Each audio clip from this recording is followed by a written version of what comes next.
कि वो क्या चीज़ है? आपका कोई सियासी इख्तिलाफ था, कोई मज़हबी इख्तिलाफ है वहाँ पे, क्या मसला क्या है सर? औज़ुबिल्लाहि मिनश्शैतानिर्रजीम। आसिफ़ शफ़ीक को तो मैं ज़ाती तौर पे जानता तक नहीं, और ना ही आज से कबल अज़ पहले कभी आसिफ़ शफ़ीक से मेरी मुलाकात हुई है।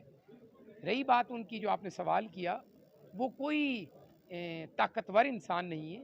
वो एक बहरूपी आदमी है जो कि सस्ती शोहरत हासिल करने के लिए बड़ी भोली आवाम को और बड़े मुखलिस आवाम को, जो लोग अपनी आज भी पुराने अपने अजदाद के हसूलों पे कायम है कुछ लोग वहाँ के, उनके जज्बात से ये खेल रहे हैं। दर हकीकत इनकी असल कोई हैसियत व पहचान नहीं है। अगर ये कोई सियासी रहनुमा होते या सियासी तौर पे इनके पास कोई एबिलिटी होती या सियासी तौर पे ये किसी काबिल होते, तो ये इस मामले में पढ़ने के बजाय इसको बैठ के हल करते। इस मामले को तूल देने के बजाय और ये कहने के बजाय कि नहीं जी सैदात आज मेरा माथे का झूमर है, तो उस वक्त सैदात आप क्यों भूल गए जब आपने कमेटी बनाई? आप उस वक्त क्यों भूल गए जब आपने कमेटी के अरकान को चुनकर तकिया सैयद फिदा हुसैन शाह सरकार की तरफ भेजा?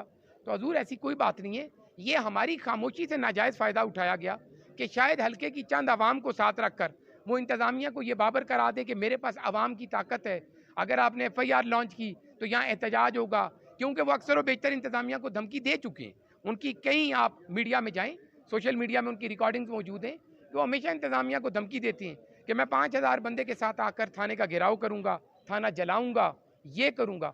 तो हजूर ऐसी कोई बात नहीं है। हमारी तो खामोशी मुल्क और कौम के अमन के लिए, हमारी खामोशी का मकसद इस मामले को पुरअमन अंदाज से हल करना था। बड़ी खुशी की बात है कि आप लोग अहले तशय्युह और सुन्नत इकट्ठे बैठ के इस मामले को हैंडल कर रहे हैं। पहले ही मुल्क में फ़िरका वारियत बहुत ज़्यादा थी, अभी अमन है।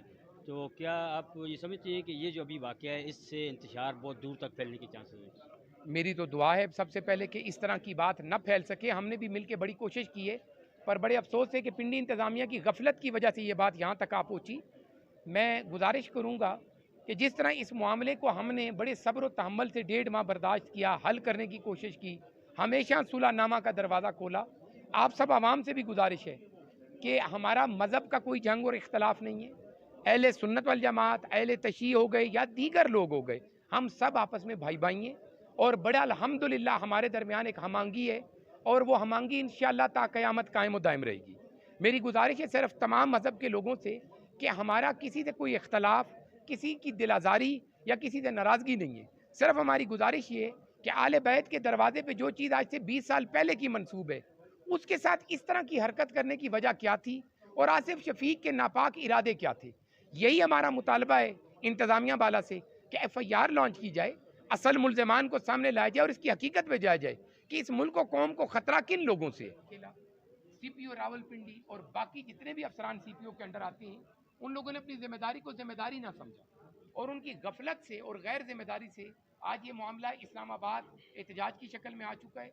हम फिर भी गुजारिश करेंगे, रिक्वेस्ट करेंगे कि इस्लामी जमहूरिया पाकिस्तान के कवानीन को मद्देनज़र रखते हुए इन लोगों को फिलफुर गिरफ्तार किया जाए, FIR लॉन्च की जाए, तमाम वाक़े को बाकायदा एक जुडिशल इंक्वायरी की जाए और एक टीम बनाई जाए बाला अफसरान में जो इस वाक़े को बड़ी पेचीदगी से देखे और इनके असल मुल्ज़मान को सामने लाएं, ताकि हमारे खित्ते का, हमारे इलाके का और इलाके के साथ साथ इस पूरे मुल्क के अमन को हम कायम रख सकें। बहुत शुक्रिया, थैंक यू।